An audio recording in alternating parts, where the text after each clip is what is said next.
Are you planning a trip to the beach? Let's go!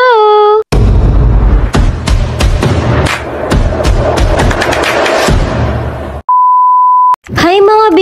It's me again, Chini! Alas 6 na nga pala ito ng umaga at ako ang unang nagising sa amin nila. Bumangon na ako agad para makapag-toothbrush. Pagkatapos nagilamos at nag-ayos na rin ako. Hinayaan ko na nga lang muna matulog sila ba't ako naman ay naglakad-lakad para na rin makapag-exercise. Maya-maya lang ay nagpalit na rin ako ng damit at silab naman ay nagising na rin at kumain lang kami saglit. Pagkatapos ay pupunta na rin kami dito sa front desk para makapagbayad. Nakakatuwa pa dahil bukod sa maasikaso na sila ay nako, ang babait pa talaga nila. Anyway, mula sa labas pagpasok mo, ito agad ang unang bubungad sa inyo. At ito naman ang pinaka-entrance nila. Pwede rin kayo dito mag-rent ng ATV. Plus, ang dami pang pwedeng pagpicturean dahil ang lawak-lawak nito.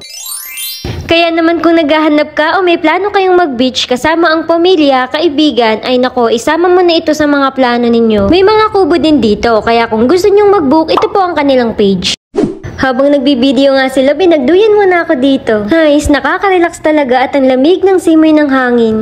Kung picture ang pag-uusapan ay nako B, dito sa part na to pang IG talaga ang ganda. May mga sign na din dito para hindi ka malito. Sa campsite par nga pala kami nagtayo ng tent. Nagpapwesto kasi kami dun sa may malapit sa outlet para hindi na kami mahirapan. Nakakatuwa pa kasi may nakatabi kami na parehas couple din. Ang cute pa ng mga dala nilang aso. Kung sakaling mapunta kayo dito at wala kayong dalang baon, huwag kayong mag-alala, marami din ditong pwedeng mabilan. At ito ang isa sa napuntahan namin.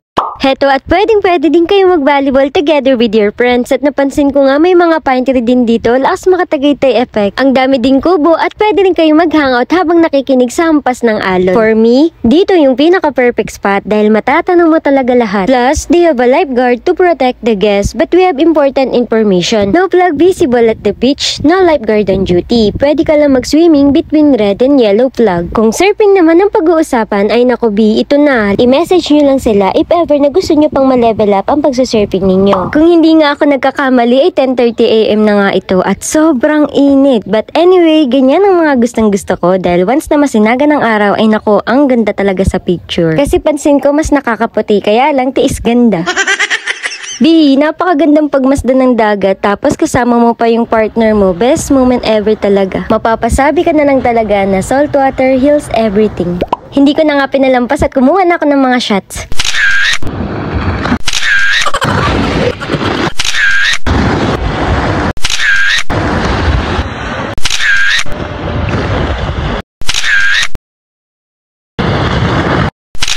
Nakakatuwa lang dahil napaka-supportive din ng aking love for the focus sa pag-capture ng pictures sa akin.